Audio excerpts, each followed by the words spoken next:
Hi, this is Igor Lys, and we're talking yet again about governments of tomorrow.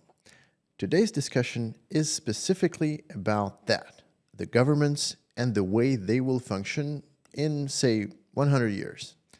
The discussion will be based on a couple of chapters from my book called From Kings to Algorithms that tells in a simplified and extremely accessible form the story of governments from Mesopotamia to future human settlements on Mars. This is exactly the topic I want to cover today. What will the governments of tomorrow really look like? In the previous talk, I've covered the 4 principles for a good government of tomorrow. It's putting people before processes, its leaders and staff are educated on the world's main trends, they maintain modern workspace culture, and they build crisis readiness platforms. You can refer to that other video for details, but that's the summary. And so, how do these principles evolve, and how do they project themselves onto reality over the next decades? Maybe a century, when technology and society evolve so rapidly. This is what we will try to speculate about today. I say speculate because in reality that's all we can do. The future is not an object of knowledge, and it cannot be. But this form of speculation is, I'm certain, extremely important. Why? Why is it so important to try to imagine the future, and specifically that of governments and government services? Well, because by imagining a future or different futures, we can reflect on our reality today. By creating credible, positive and negative scenarios, we can evaluate the impact of today's decisions and invest in certain avenues of thought. And without a specific desire to comment on political and, well, organizational decisions currently being made, for example, in the United States, imagining a realistic future for our governments helps use other tools than a chainsaw to correct the present. I have explained previously how I prefer, at least in my work, to see governments as functional machines more than as political instruments. As a reminder, governments as service providers are, at least in theory, a part of the system that is protected from the political influence by a set of measures, some of them structural and some ethical. However, we are seeing today, with what is happening in the United States, how this form of convention is being dismantled. By using the word efficiency to justify very radical transformation, the American leadership today is demonstrating that this understanding of public service and its importance is not universal. Hence, thinking about the future becomes even more important. As I have just said, it allows us to provide perspective and context to our contemporary situation. To start covering this topic, I will need to introduce, first of all, a concept that will be essential for us to do this imaginative work. It is something that my team and I have been working on since a year or so in the interest of some of our government clients. And it's a super cool concept we call Hey Government, as in Hey Siri or OK Google. We need to make sure that we're on the same page regarding this essential component of a government of the future, as I personally believe that this is going to be probably the structural basis for the government service providers of tomorrow. And then we can move to the government of 2125. So let's start with Hey Government. Since the very first states, Mesopotamia or Egypt, and to this day, interactions with governments have always been marked by a sense of formality and distance. Citizens, which means all of us, need to navigate dense bureaucratic structures, often feeling frustrated, well, often, it's an euphemism, frustrated by the layers of complexity involved in even the simplest request. Renewing a passport, filing taxes, or getting a business license can be unclear and time-consuming, depending on the country, especially in the less digitalized societies where paper and long lines in the government offices become actual physical barriers to efficiency. and sources of, obviously, of bad experience.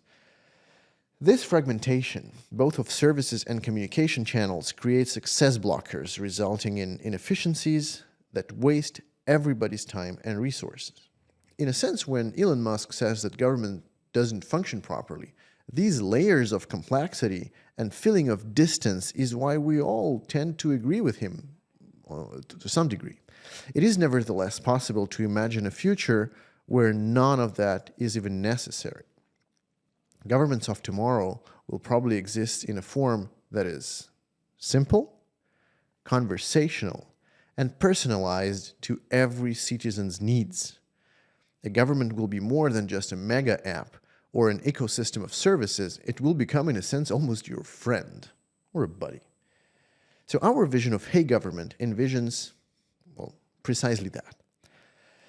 It is the idea of a large language model, or LLM, trained on a vast repository of government laws, regulations, and services and experiences of its interaction with citizens, designed to interact with citizens in plain language.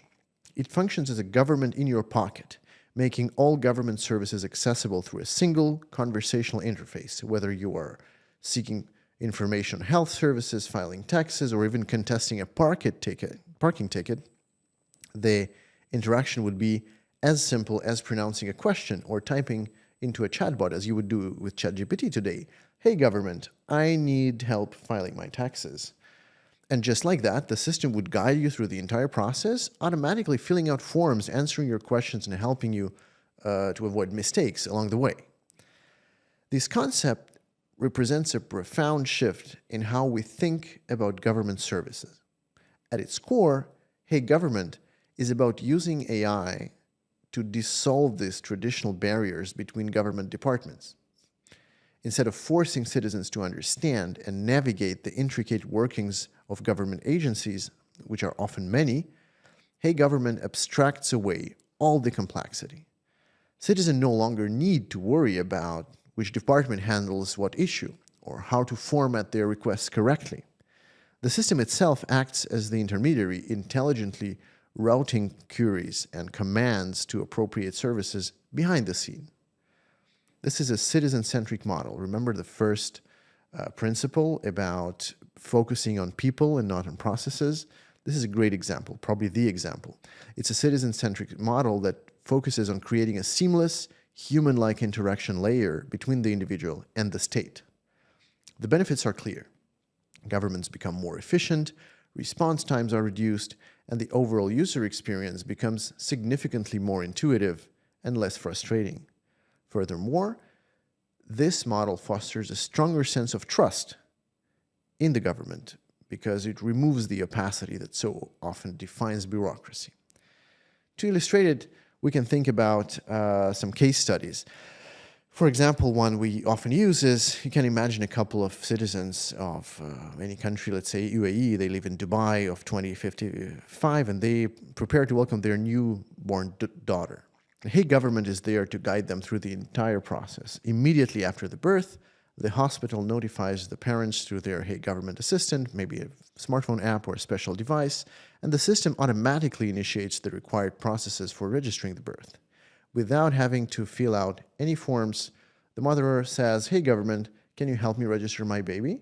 And the system responds with a warm congratulation, obviously, and proceeds to register the birth with the National Registry. It generates a digital birth certificate and assigns a national identification number to the child, all while asking the parents for some verifications, for example, the baby's name. The system integrates this data into healthcare services, automatically enrolls the newborn in the national healthcare system, and the next day, the father, let's say, receives a notification from Hey Government about the various social benefits the family is entitled to, from parental leave to child healthcare appointments. Hey Government ensures that the couple is informed and that all benefits are automatically processed without needing to navigate separate agencies. For this couple, the birth of their child was already a momentous occasion, and Hey Government made sure that the administrative side was simple and stress-free, allowing them to focus on their growing family. Well, if we stay in 2055 and think about, for example, entrepreneurship, Well, it will also become easier, more straightforward with Hey Government. As an entrepreneur myself, I'm looking forward to it. A young, I don't know, software developer can decide to start her own tech company specializing, let's say, AI-driven medical tools that require special licensing. And with basically one single interaction, she can open her business in less than an hour. Many of us today, me included, want to do it as easy, but we cannot yet just say, hey, government, I'd like to start a business.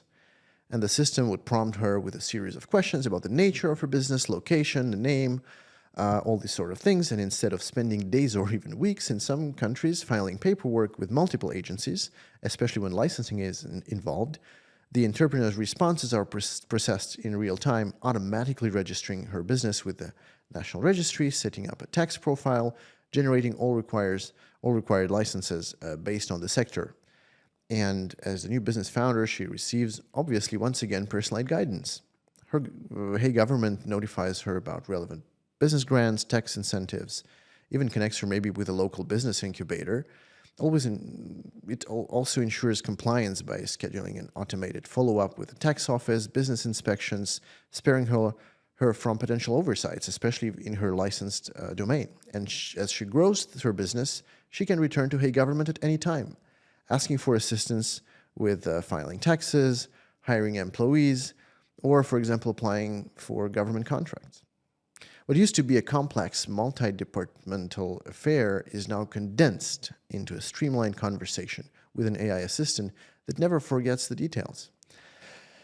And another interesting case is, for example, how such government system, LLM-based, can improve democracy and democratic processes. Well, let's say we remain in 2055 and we imagine a man who, after years of community work, decides to take the next step and run for local office. And what was once a cumbersome process requiring significant legal knowledge and paperwork is now streamlined by Hey Government. The man starts by asking, hey government, how do I register as a candidate for city council? And the system responds with the necessary requirements and guides him through the process, helps him complete his candidate registration, checks his eligibility under local election laws, and generates all the paperwork digitally. Well, there's no paper, hopefully in 2055, but you get the sense. And it doesn't stop there. Hey Government provides our candidate with access to publicly available data sets on local issues, demographic trends, helps him shape his platform with relevant insights depending on his political ideas. It also connects him with official guidelines on campaign finance, ensuring that he follows the legal framework for fundraising and reporting. And additionally, Hey Government can even offer him personalized updates on campaign regulations, deadlines for submitting electoral documents, and access to digital campaigning tools provided by the government.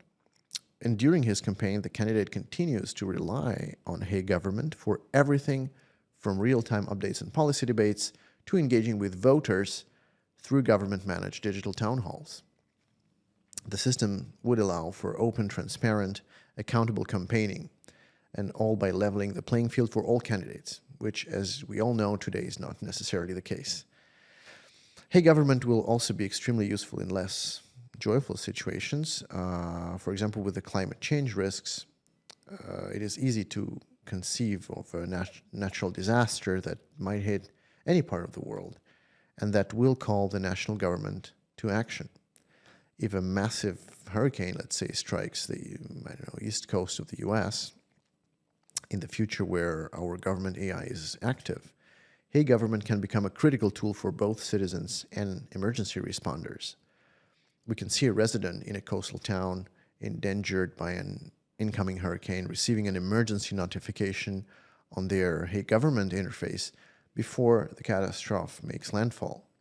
The AI would alert them to evacuation routes, send updates about emergency shelters, and even help coordinate transportation to a safe zone. As they evacuate, Hey Government would provide real-time updates on the status of their home and neighborhood through potential government surveillance systems that monitor flood zones, damaged infrastructure, and after the storm passes, our citizen may ask, hey government, how do I file an insurance claim for flood damage? and the system would guide them through the process, cross-referencing their home's location with government assessments of the damage, and with automated coordination between the insurance company and the national disaster relief agencies, they would receive immediate financial assistance to cover temporary lodging or repairs.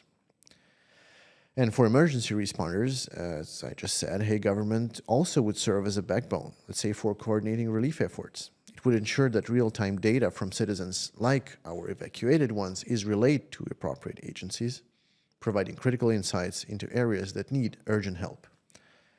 By streamlining communication between citizens and first responders, the system would save time and resources, helping entire communities recover more quickly.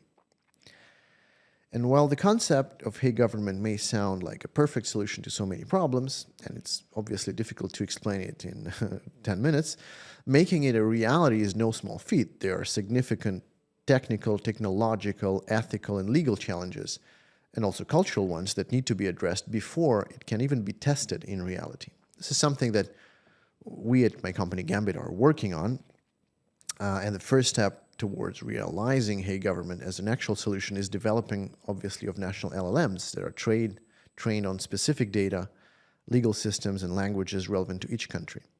And unlike generic models like ChatGPT or Mistral, which are trained on global data sets, a government-focused LLM must be tailored to local laws and specifically cultures, and obviously administrative practices. This involves not just adapting the model's linguistic capabilities, but also ensuring that it's equipped to handle the nuance and complexity of a country's specific legal and regulatory environment. Also, for Hey Government to function efficiently, governments will need to build robust digital infrastructures capable of integrating all departments and services into a single AI-accessible network. Currently, most government systems operate in silos. Health department here, tax agencies there, social services somewhere there, legal systems. They all maintain separate databases and processes. In some countries, for example, here in France, merging those silos is simply illegal in the current constitutional and legal frame. But even in countries where no such limitation exists, integrating these into one seamless system that an AI can access in real time requires significant overhauls of legacy systems and new implementation of interoperable platforms. Governments that have already moved toward digitalization, such as Estonia, with its e-government initiative, provide a glimpse into how this might work. But even these models are limited in their scope today and their integration capabilities as well. And for reasons not necessarily connected to historical context, like here in France, for example, there is a sort of national trauma from the German occupation during World War II and the profiling that had been done, ongoing during those years. So, as I said, here large legislative groundwork is needed to support such eventual Hey Government system. And in any case, data privacy and security must be at the forefront of any such initiative. Citizens will be entrusting a lot of sensitive information to a centralized AI system. Governments must protect this data against misuse, breaches, and unauthorized access. This will likely require new legal frameworks that govern how AI systems handle personal data and how they are held accountable for the decisions that are made based on that data. Legislation must ensure that citizens retain control over their personal information while enabling the AI to provide the most accurate and effective services possible. At the same time, governments will need to address the ethical considerations of automatic public service delivery. Who is responsible when an AI system makes an incorrect decision or misinterprets a legal question? How do we ensure that AI systems are transparent in their decision-making process? Is it even possible? These are not trivial questions, and they require careful consideration before any large-scale deployment or even a test of Hey Government in a sandbox can occur. Redundancies such as human appeals process or oversight boards will be necessary to prevent the AI from becoming a bureaucratic black box that cannot be challenged or questioned. It's a real danger. A form of appeal to a human specialist, similarly to what we have today with private sector customer care chatbots, appears to be an obligatory solution, but how can we make sure that the human in question will be relevant to the agency or the agencies concerned by a specific and most certainly complex request. Additionally, governments will need to establish public trust in such a system, and boy, that's far from being acquired. Transparency about Hey Government and how it works, which sort of data it uses, what data it uses, and how it makes decisions will be essential. Public awareness campaigns and educational initiatives should be launched to explain how the AI operates and to ensure citizens are comfortable using it. Probably a generational change needs to happen as well. Governments that introduce Hey Government will need to maintain a balance between making the system user-friendly and ensuring it's robust enough to handle the full spectrum of public needs. And finally, the private sector will also probably play a crucial role in realizing Hey Government. Governments will need to partner with tech companies, AI researchers, cybersecurity experts to develop and maintain these systems. The private sector has already demonstrated its ability to innovate rapidly and develop scalable AI solutions, and these partnerships will be essential in driving the Hey Government model forward. But the private sector has also demonstrated, let's say, other capabilities that are not necessarily going in the right direction. So collaboration between the public and the private sectors will hopefully help build these AI systems that are secure, efficient, continuously improving, while adhering to strict ethical and legal guidelines. In theory, sounds great. Ultimately, the introduction of Hey Government is not just about improving government services, right? It's about fundamentally reimagining the relationship between citizens and the state. It's a vision of a future where the complexities of governance are hidden behind the simplicity of a conversation, where citizens no longer feel disconnected from the bureaucratic processes that govern their lives.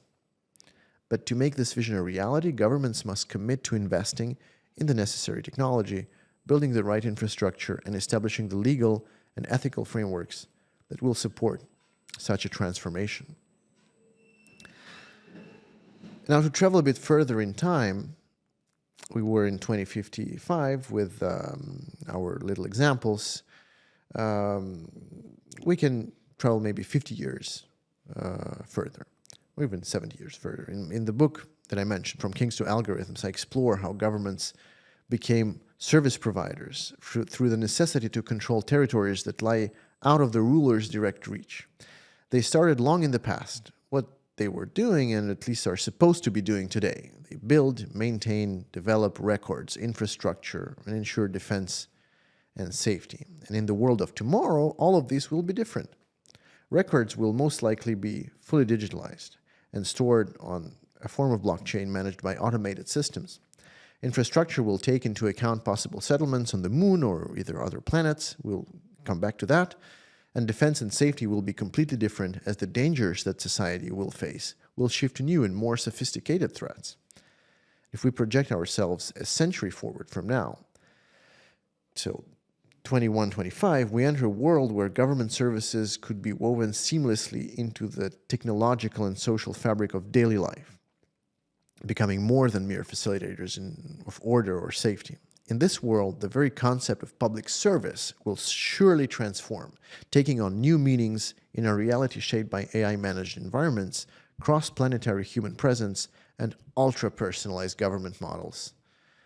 No longer confined to Earth, for sure, hopefully, and definitely not confined to the concept of a country citizen, future governance will likely extend across a spectrum of territories, environments, and societal needs, creating an era where human engagement with government services transcends national borders and geographical boundaries.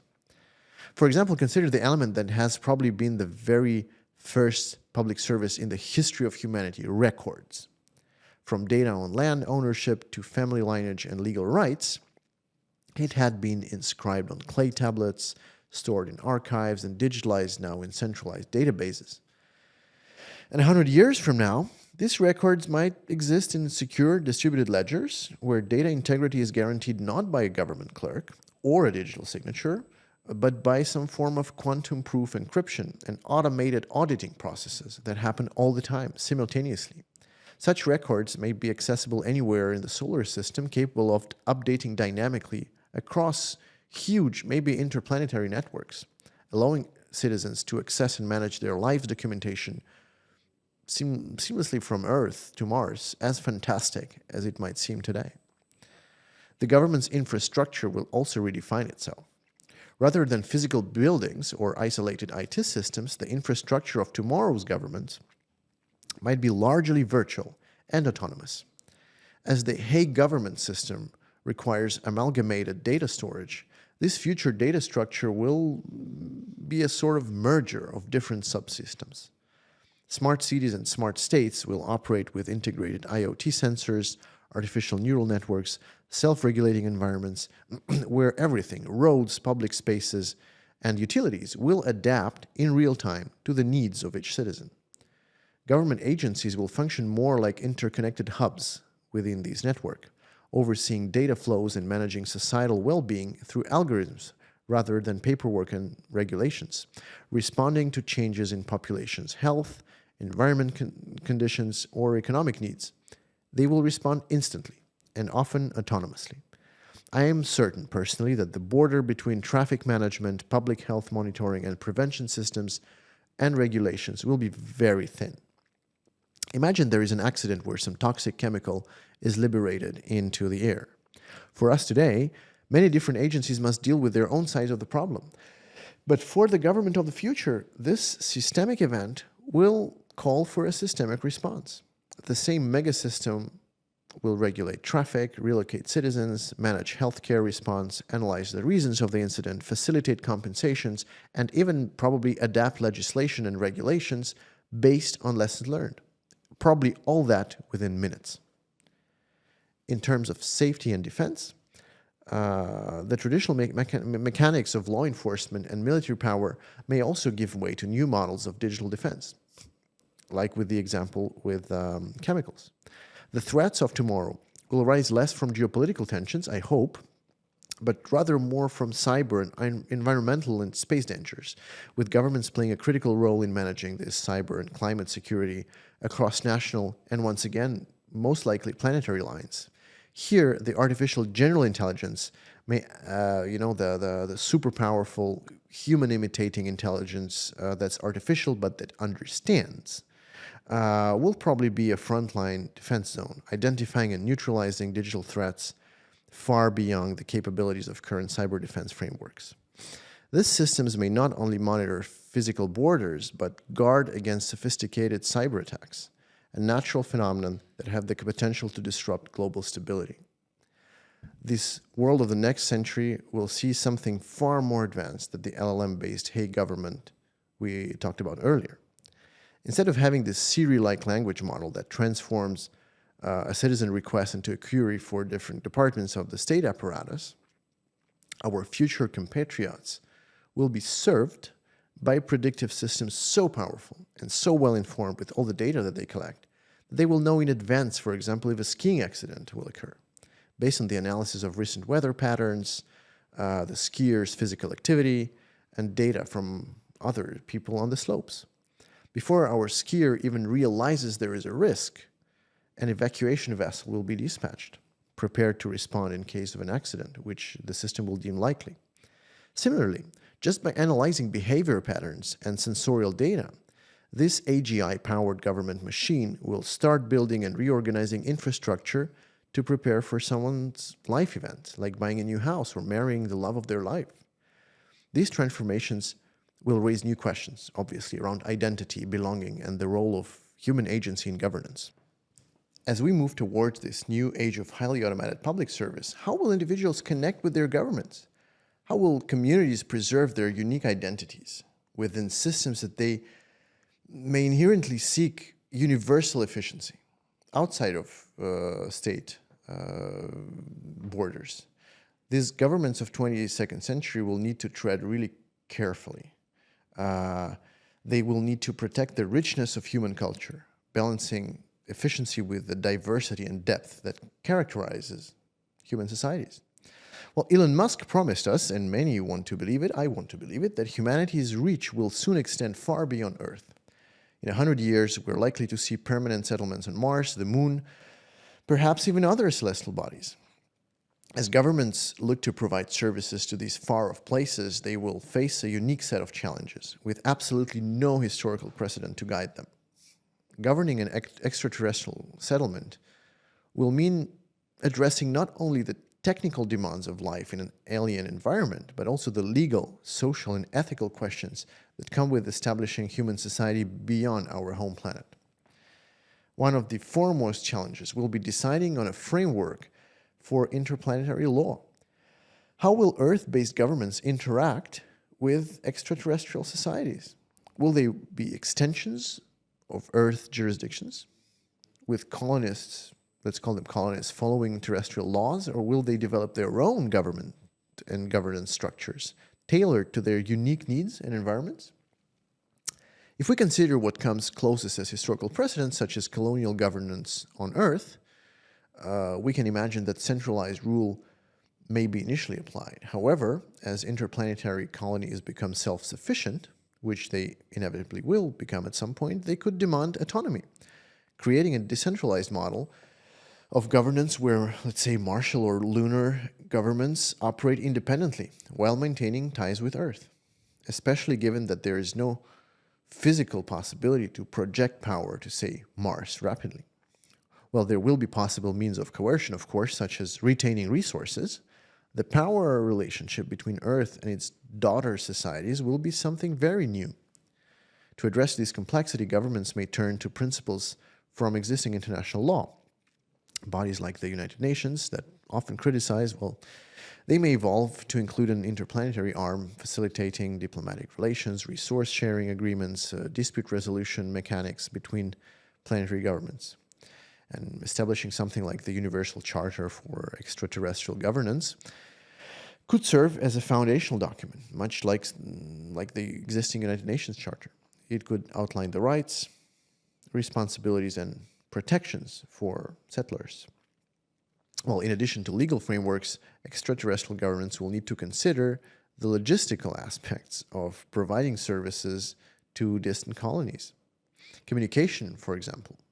Well, for instance, it will be challenged by the vast distances between planets, with transmission delays stretching into minutes or hours.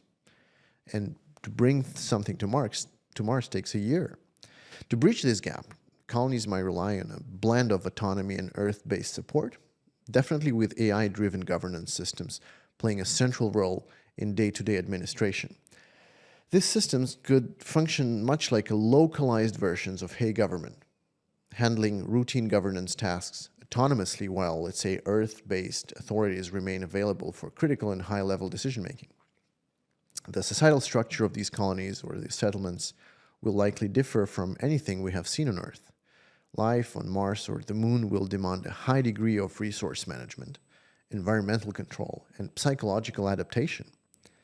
In this context, governance might prioritize communal decision-making and shared responsibility, echoing early social structures like those of the indigenous tribes that I talk about in the book, where collective survival took precedence over individual gain. Martian or lunar governments may adopt egalitarian or participatory models, leveraging technology to foster a culture of transparency and shared accountability. That will be their way to survive in the situation of very limited resources.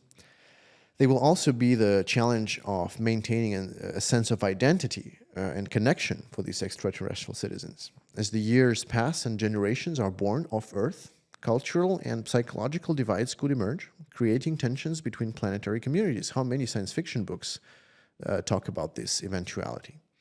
Earth-based governments may need to establish programs that preserve a shared human heritage, something we should start thinking about today, using technology to bridge the psychological and cultural distance between Earth and the colonies and the settlements.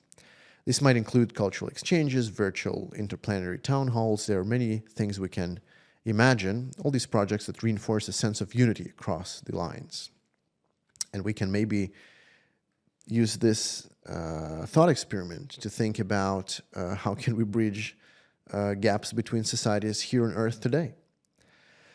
The extraterrestrial territories will require a balance between autonomy and interdependence, ensuring that colonies can thrive independently while maintaining the protections and responsibilities inherent in a shared human civilization. As I said, this extraterrestrial governance will not just be an extension of Earth-based systems. It's a pioneering experiment in human adaptability, cooperation, and resilience, a new frontier, Star Trek quote, in every sense of the word. And in this complex and desynchronized context, the next generation of Hey government with these predictive capabilities we mentioned will most likely become an incredible game changer. Instead of relying on just language model interfaces like the normal Hey government that we might see in the next decades, the citizens of tomorrow, 1 century from today, will be served by highly advanced predictive AGI systems that will foresee individual needs and events, as we said, before they even occur. These AI-powered systems will collect and analyze vast amounts of personal, behavioral, and environmental data, using all of it to orchestrate seamless and proactive governance. Well, we have mentioned how such systems could predict life events. How will this work? Well, imagine a citizen that shows behavior patterns that indicate that they may soon move or buy a new home. The AI system, 1 century from now, will automatically initiate the bureaucratic process associated with relocation, updating official records, coordinating moving services, even suggesting neighborhoods based on lifestyle data. Similarly, when a citizen's physiological and behavioral data would suggest that they might be about to marry, for example, the AI might start organizing marriage-related paperwork, securing all the event permits, proposing venues. This is very real, even today, probably.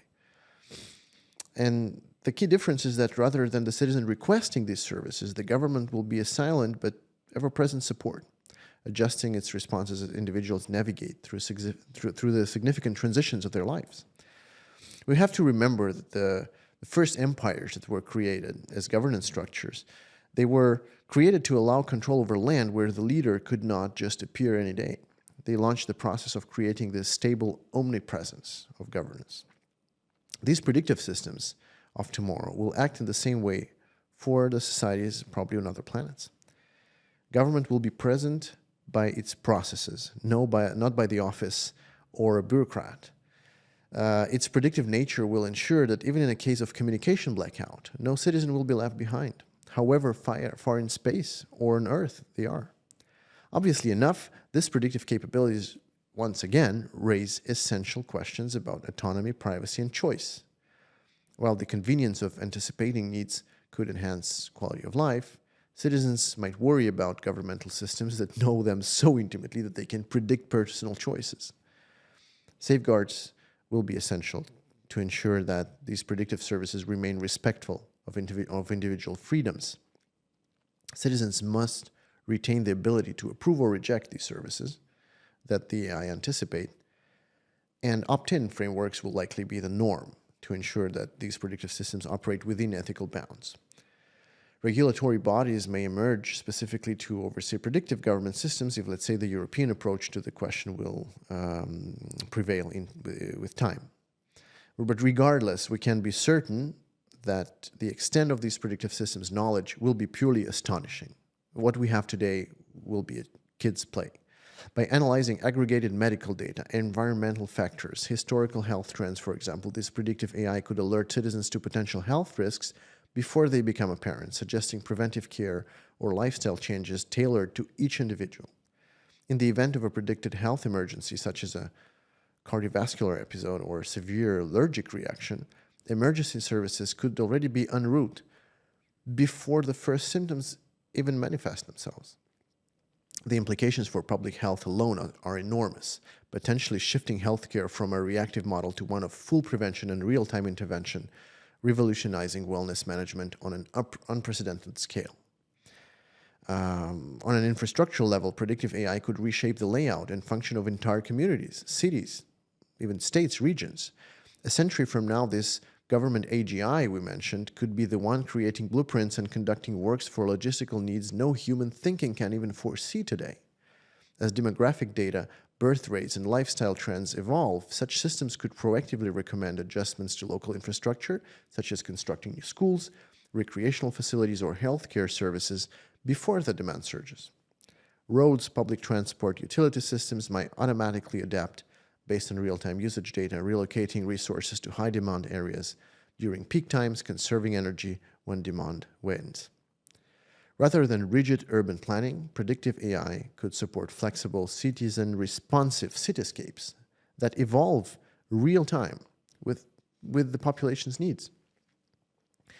This potential for predictive systems to address macro-level societal changes is transformative.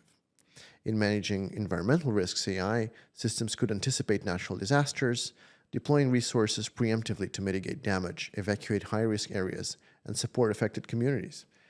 We discussed already an example of a simple, let's say, simplified hey government dealing with an emergency like that. But 100 years from now, such system will manage water distribution, help balance food supplies to prevent shortages. It's going to be a sort of proactive caretaker, if we're lucky. Government's role will be fundamentally redefined, evolving from a regulator of last resort, sort of, to a guardian that ensures societal well-being through foresight and constant adaptation. Something that we do not see today. Governments do not adapt or do that very slowly. And these infrastructure-related issues will be even more complex if we come back to our question of other planets and space. If space travel becomes a mainstream reality, governments will face the challenge of creating regulations and infrastructure that extends far beyond Earth's atmosphere. Companies developing spacecraft for tourism, for example, research, eventually interplanetary colonization. Well, we're going to see skies full of private vessels navigating the cosmos. Governments will need to establish frameworks that ensure safety, accessibility, once again, ethical management of this new mode of travel, just as they did once for international airspace and maritime law. So the infrastructure to support this boom in private space travel will be also like anything humanity has ever built. Spaceports will serve as hubs for launching and landing aircraft. They will be equipped with facilities for maintenance, cargo handling. Well, this appears obvious, but think about the enormous complexity of creating a framework that goes beyond pure technology, framework that allows these things to function, frameworks that allow an infrastructure that's vital to ensure the continuity and safety of things like space travel, to make it sustainable, to make it work. Technologically and humanly, it's incredibly complex. Already today, space travel presents a complex challenge. We can only imagine how complex it will be in a century. Our current treaties, like the Outer Space Treaty, is from 1967. It was created in an era when space was primarily the domain of national space agencies. It's no longer the case. These frameworks are outdated today. They lack provisions for private companies, large-scale commercial activity beyond Earth's atmosphere. It's incredible to see how this will evolve in the future. Governments will need to update and replace these treaties with new agreements, but also go much further than that. It goes beyond the protocols for resource use, beyond environmental protections. It goes to establish space lanes, avoiding collisions between the hundreds of vessels that travel to Earth's orbit and beyond. This traffic control systems will also be government responsibility. They will most likely also be managed by AGIs that will monitor everything in real time, ensuring safe passages across these designated roads. And the risks, such as collisions, space debris, and sanctions activities, makes these controls essential to preserving human safety and obviously environmental integrity in space and on the planets that human will live on. Governments will need to create environmental protocols to protect, by the way, these extraterrestrial ecosystems. For example, if humanity begins to explore the Moon, Mars, and beyond, there is a pressing need to prevent contamination and preserve this environment for future generations. These regulations will dictate strict quarantine, sanitation measures, probably for spacecraft. We're getting into science fiction in a sense here, so it's difficult to project in details. But definitely governments will have to deal with that. They will need to consider how space resources are mined, how they're utilized and shared, Private companies already are enjoying, they're eyeing the potential of asteroid mining venture that could yield valuable materials like platinum or water, by the way, as well as other resources that are scarce on Earth. We need these international agreements. Without them, there is a risk that space resources could become monopolized by a few powerful corporations. And once again, thinking about that invites us to think about some of the resources and some of the problems that we face on Earth today. As I said in the beginning, one of the very main reasons that we are thinking about these things is because they teach us about our today's world, and they invite us to imagine solutions that might be, as I said, not as radical as chainsaws, but maybe they will be more efficient. Well, the final thing I would like to mention about this government of 22nd century is decentralization. Well, it will be required by the very logic of space scale distances, but it will also reshape entirely the way governance will function on Earth. Unlike anything we might see today, these autonomous governmental systems of the future that we mentioned will function by combining blockchain technology, smart contracts, we mentioned that, autonomous decision-making algorithms. These models are by definition decentralized. They will allow citizens to participate directly in the policy-making process without the need for centralized oversight. In such a system, citizens might vote on policy issues, budgets, and community projects directly through a blockchain-based platform or through Hey Government. It will create an environment where critical decisions such as infrastructural improvements, community health initiatives, or environmental regulations on various planets are proposed, debated, and implemented without bureaucratic delays. Zero delay, zero bureaucracy, in parallel with this AGI-powered automated strategic thinking that we mentioned earlier. Most likely, it will be citizens acting through such platforms that will define frameworks for the AGIs to act autonomously. Smart contracts embedded within the system could trigger policies automatically when a consensus is reached, with the transparency and immutability of blockchain ensuring that these decisions are both publicly visible and unalterable. Thus, the code is law conundrum that posed by Jamie Susskind will find a form of resolution, where the enforcement by software will still have a legitimacy of a public act. Today, there's things that's called DAOs, the Decentralized Autonomous Organizations. They're experimenting with such models in the private sector. But in the future, where governance adopts similar structures, these DAOs will likely evolve to form the basis of local or even national government systems. Well, they will offer citizens a level of engagement, as I just said, and agency that are previously unimaginable. Well, however, decentralized governance raises obviously critical questions about accountability and the role of elected representatives. DAOs promise direct democracy, as we said, just voting on blockchain with your device, but they lack human oversight traditionally provided by governments. Maybe it's a good thing. For some people, it surely is. Well, to address this, decentralized systems would likely require a hybrid model where human oversight remains in place for specific functions, particularly those involving public safety and national security, or human security. We can also imagine that an AGI will perform that oversight in 100 years probably, maybe not in 50. But for that to happen, we must come back to the previous discussion and remember the importance of educated, forward-looking leaders, right? That's the second principle of government of the future. Leaders have to be educated. They will be at the origin of such ambitious transitions to non-human decision-making.